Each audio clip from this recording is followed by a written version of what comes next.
Fields, and I now recognize Ms. Brown from Ohio for 5 minutes. Thank you, Chairwoman. I wanted to waive on to today's hearing because the General Service Administration is rushing to sell a piece of federal infrastructure in my district, the Anthony J. Celebrezzi Federal Building in downtown Cleveland. Let me be clear, this isn't just the sale of a building.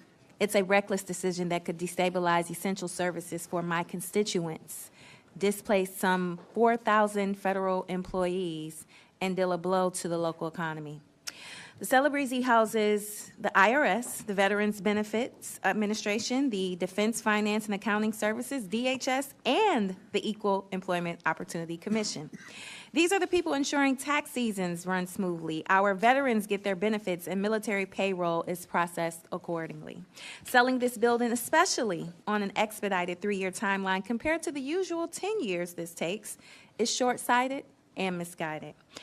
And what it really represents is another example of Donald Trump and Elon Musk's chaotic and careless approach to cost-cutting.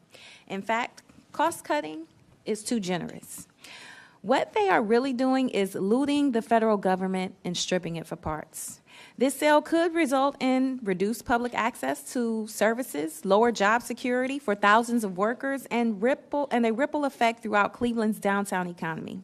Local businesses, public transit, and city revenues all depend on the federal footprint of this building. The administration promises to relocate workers to other spaces in Cleveland. That's great. But how? How can their word be trusted? They are selling a building while forcing workers to return to the office. They claim they will look for new lease space as they simultaneously cancel leases nationwide. And they are firing federal workers that provide my constituents and the American people with critical programs and services. So what assurances do we have that they'll actually maintain staffing levels and secure new space for the agencies affected? Or is this just another slash and burn strategy, a thinly veiled attack on the federal workforce under the guise of reform? This building is an anchor for downtown Cleveland. Removing this presence will not only leave a void in the heart of Cleveland, it will undermine the progress that we've made in revitalizing the city. There is a responsible way to reduce and consolidate the federal government's real estate portfolio, but this hasty decision is not it. So, Mr. Kendall, can you tell us how does GSA balance the social and community impacts like job loss, transit disruption, and economic disinvestment with the needs of the agency? That's a difficult question. GSA defers to end-user agencies in terms of what their space needs are. They really are a reactive organization in terms of finding space. They typically, the rule is to use own space, and if that's not available, to lease space.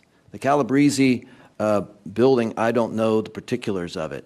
If there's not an exigency about selling it because it constitutes a life safety threat to the occupants, it doesn't have to be moved. I mean, part of the argument here today is that federal workers are being put in opulent space, lease space, and incurring great costs, but they could be retained in maybe Class B or B minus federally owned buildings and avoid lease costs.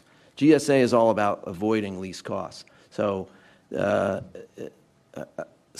don't know specifically about the mission needs of the agencies that are housed in that building, but my sense would be GSA is deferential to those concerns. So given your experience at the GSA, how would you characterize the administration's rushed approach? Would their rushed approach to decision-making and shortening the disposal timeline lead to more efficiencies or less?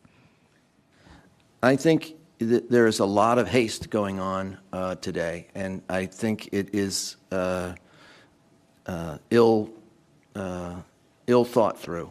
I think that a much more deliberate approach should be taken to deciding what buildings to retain and what to get rid of. I also think that the staffing levels are endangering GSA's, the reduction in staffing. I understand 63% of the PBS employees are to be terminated. That's 3 out of every 5.